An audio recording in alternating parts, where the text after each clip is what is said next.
I just finished my first ever playthrough of GTA 5. I know I'm late to the party, but I recently visited California for the first time, and I know that's where the game plays out, so that made me want to play the game. This is not my usual type of game. I usually like to play games in the past as an honorable character, away from cities, and this is the pure opposite to that. So when I started the game, I thought I would hate it. Well, this game turned out to be one of my favorite games of all time. The game starts off with a flashback to the year 2004 when three guys named Michael, Trevor, and Brad attempts to rob a bank in a place called Ludendorff. The boys managed to escape the police, but their getaway driver died. While they were waiting for their chopper, Brad and Michael get shot. Trevor had no other choice than to escape and leave his friends behind. The aftermath is a funeral for Michael that stands behind a tree, smoking a cigarette, watching his own funeral. Moving 9 years forward, we see Michael talking to his therapist about his life, serving in prison, robbing banks, running whores, smuggling dope, and that he is frustrated over his current life with a big house and a useless son. Michael leaves therapy, and the real gameplay starts when you get introduced to Franklin, a guy that deals in expensive cars with his insane friend Lamar. Their boss Simeon manipulates people into buying cars they cannot afford,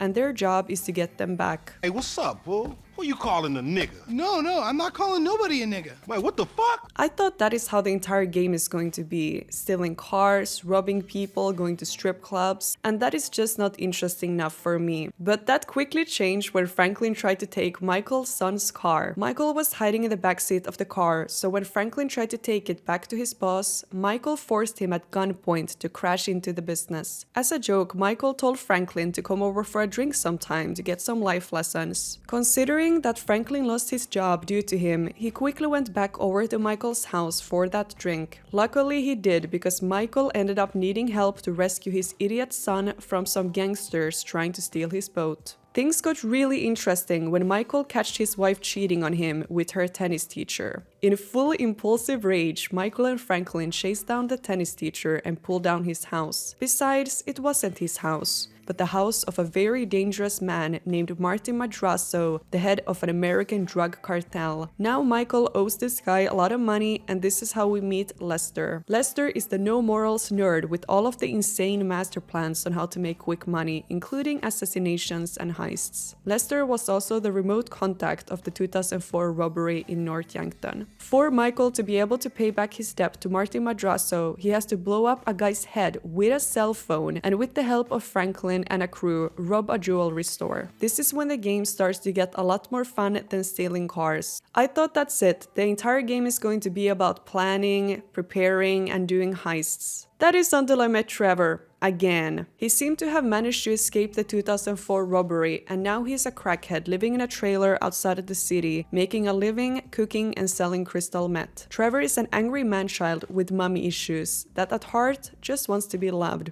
but everyone leaves him behind, including his friend Brad that he believes to be in prison and Michael that he believes to be dead. Back in 2004, Michael had secretly made a deal with the FIB government to turn in the robbery crew for a fresh start in his own life. For their friend Brad, well, he was the one being buried in Michael's grave at the beginning of the game. Trevor believes Brad to be in prison due to Dave Norton, a corrupt FIB agent pretending to be Brad, sending messages from prison in hopes to lure out Trevor. The first time you meet Trevor after the robbery in 2004, he's watching the news about the jewelry store robbery while banging someone's girlfriend. This is when he realizes that Michael might still be alive. He runs out of his trailer to be met by the woman's angry boyfriend, Johnny, the head of a motorcycle gang. Trevor decides to brutally smash his head into the ground till he's dead. Fucking shit! Cunt! Cunt! Cunt! Cunt! Who the fuck are you speaking to? I thought that there is no chance in the world I will ever like this character even a bit. What made him so terrifying was how impulsive and crazy he is, without any empathy. I never claimed to be an angel, but you meet Trevor Franklin, you'll swear I am an angel. Trevor had some dealings going on with the Chinese, and due to them not wanting to work with him anymore, he went on a complete killing spree, killing everyone and everything. You quickly understand why Michael would have made a deal with the FIB to keep this guy away from him and his family. Eventually, Trevor confirms his suspicions about Michael being alive, and he drives over to his house. Don't Don't you ever not tell me things I want to know! All I knew about Trevor at this point is that he's crazy, so I thought he was going to kill Michael and his entire family. Instead, he ends up doing parenting, trying to prevent Michael's daughter from humiliating herself on TV. This is the first glimpse you get of Trevor having more depth as a character than being a truly evil maniac, and that he truly cares for the people he loves. He could have killed Michael and his family, but he didn't, because all the time he thought his dear old friend was dead, he had hope for him to be alive. I grieved for you! You were my best friend. Well, guess who's coming to shit on your doorstep, you fuck! In panic, Michael tells the FIB agent Dave Norton that Trevor has returned. Due to Michael returning to his life of crime to pay back Martin Madrazo, the FIB are not too happy about it. With Trevor now lured out of the desert, another corrupt FIB agent named Steve Haynes blackmails all of the boys to work together for him, fighting terrorism. He knows that the bad boys know how to get shit done like no one else. You are my boy now, amigo. The game after this is pretty much doing missions for the FIB or crazy heists for Lester. One of the heists being the Merryweather heist, that is when the boys steal a high-tech device from a private military. Like it wasn't enough to have the FIB government on their back. So they plan and they rob and they kill, but in the end they all just want out of this. Working together, the boys grow closer to each other. That is, until Trevor finds out the truth about Brad. You're fucking dead! You're fucking dead! Trevor, knowing that Brad is dead and how much he has been lied to, he wants Michael dead too. Standing over Brad's grave, the Chinese come back into the picture. They want Trevor and they think kidnapping Michael is the way to get him. Get the boyfriend! Boyfriend? At this point, Trevor doesn't care if Michael lives or dies, so Franklin has to save the day as always. With the help of Lester, Franklin manages to track him down and rescue him. Sure you don't want to come in? What, your big empty-ass house? Dog, I'm depressed enough already. Eventually, Trevor calms down and wants to do one last mission together with the boys, the big score. They successfully end up stealing a shit ton of gold together, but that is not enough to escape the consequences of their actions. Both the police and the military wants them all captured or dead, but that is not the real problem. The real problem is that Steve Haynes from the FIB wants Trevor dead due to him being too unpredictable and crazy, and a guy named Devin Weston wants Michael dead due to him interfering with his business plans. Let me explain. Devin Weston originally is introduced to the boys during their first FIB mission that involves torturing and assassinating a potential terrorist. After the mission, Devin asks Michael to help him steal some very expensive cars for him, and if he accepts, he introduces him to his favorite film producer, Solomon Richards. Michael, that loves old movies, couldn't say no to the offer. This leads him to work for Solomon, producing a movie, and for Devin, stealing expensive cars. Michael and the boys steal a bunch of cars for Devin and his business partner Molly, but they never get paid. And even after all of that, Molly tries to destroy Michael and Solomon's movie so she can make insurance money out of it. I'm a producer! Nobody fucks with my film! Trying to get the movie back, Michael chases Molly down to the airport where she dies a brutal death. Devin gets very angry about this and sends a bunch of Merryweather soldiers to Michael's house to kill him and his family, but doesn't succeed. So now poor Franklin has to choose between killing himself, Michael, or Trevor. I don't think it makes too much sense that you have to choose, but I think the game devs wanted to force you to make a difficult and heartbreaking choice. All of the characters throughout the game has grown on you as a player, and having to choose really makes you think and feel something. In my opinion, Franklin deserves it the least. Trevor has caused the most trouble, and Michael, well, he's an egotistical piece of shit, but he has a family to take care of. Luckily, there was a happy ending where all of the boys stay alive. I picked C. Ain't that a bitch? And that's pretty much it. That is the main story simplified for you. Now, of course, there is much more to the game than that. There is a bunch of fun side missions and random encounters. I think the best thing about the side missions is that they're all not just one-time encounters, but little stories that fold out when you continue doing them. Every side mission has interesting characters with their own funny traits and life missions. These side missions are either a way to earn money or to have some fun. I don't care that I'm 39 and single, it doesn't worry me a bit. I'm not stressed out at all, now go fuck yourself. There is also completely random encounters where you can choose to help people or not. Throughout the game, each character also have their personal side missions going on, like Michael trying to get his family happily back together and Trevor on a quest to find love, kidnapping Martin Madrazo's wife Patricia. The fuck did you do? Oh, I just told you what I just did. The best part was that Trevor and Patricia was actually a perfect match for each other. Writing the script for this video, I am still so mind blown by the story, but what truly makes this game so good is the characters. The writers, animators, and voice actors has really made these characters feel like real people, even when they do surreal things. The writing also reminds me a lot of one of my favorite TV shows, Breaking Bad, that is all about the complex human nature. Michael might seem like the family guy, but Trevor seems to care the most about the people he loves. Family ain't back yet, huh? Nope. Oh, she's a goddamn fool, man. Michael expects his kids to be great, but he doesn't raise them with good example. He also married a stripper, expecting a loyal wife. Even though Michael might say he wants peace, I have this feeling he gets easily bored and is drawn to chaos. And let's not forget he ratted out the crew in 2004. Michael does everything to get what he wants, even if that means betraying his loved ones. Man, you burned every motherfucker you've ever known. It was that or die. Trevor is the inner child in all of us that just wants to scream and say what we really think at all time. All he wants is love, but he has a hard time getting along with people due to him being so emotional and taking everything so personally. He doesn't know how to shut up, and he adds drama to everyone's life around him. How he dresses and lives alone tells a lot about him as a person. No matter the terrible things he does, it is so hard to not love Trevor because he really is like an unaware child. You are a good man.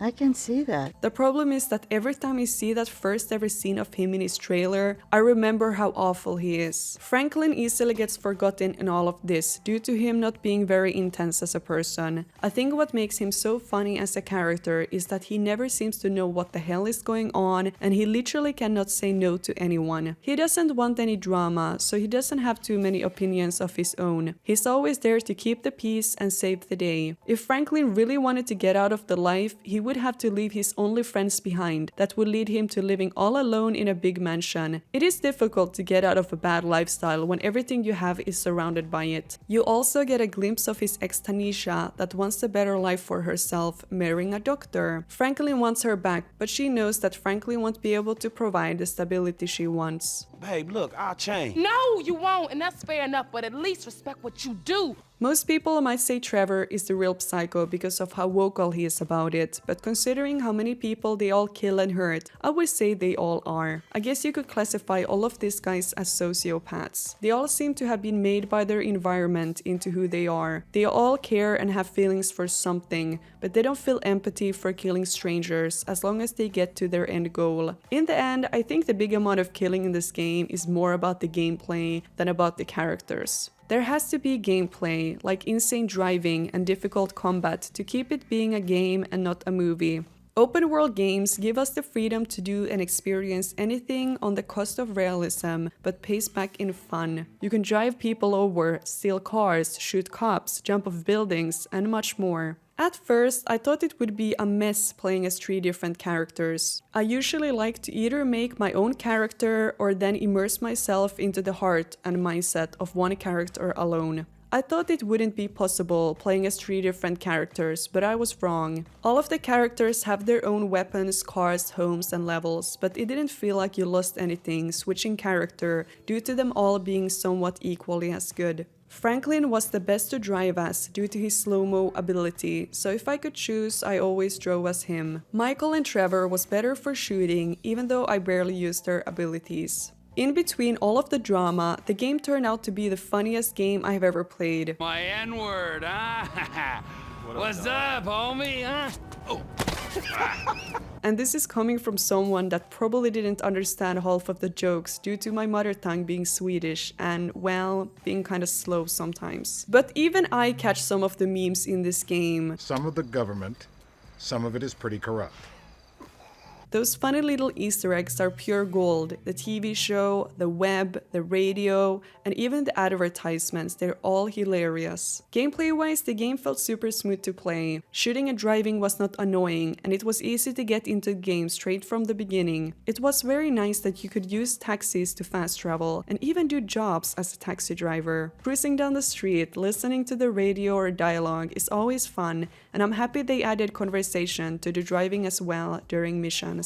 Considering that this game is called Grand Theft Auto, I like that you can own cars by bringing them into your garage. In my opinion, there wasn't much point of upgrading the cars, considering you could always steal a new one. That was a part of the fun. Upgrading and decorating weapons was worth it though. I like that throughout the game you unlock new guns and things you can buy. As someone that loves playing games in first person, I am so happy they let you play the game in first person as well if you wanted. The game is super replayable due to being able to do missions differently. Ignoring the story, there is so much to do in the game in general, a few being hunting, skydiving, driving, shopping, and even going to the strip club. It is fun earning and spending money. If you don't enjoy stories, you can roleplay anything or just have fun with friends in GTA Online. I want to mention some random things I loved about the game. First one being the phone. Throughout the game, you unlock new contacts that you can call and ask to hang out with that might or might not answer. You can browse the internet for fun, to buy a vehicle, or to invest in stocks. On the web in general, there is just so many funny things to read.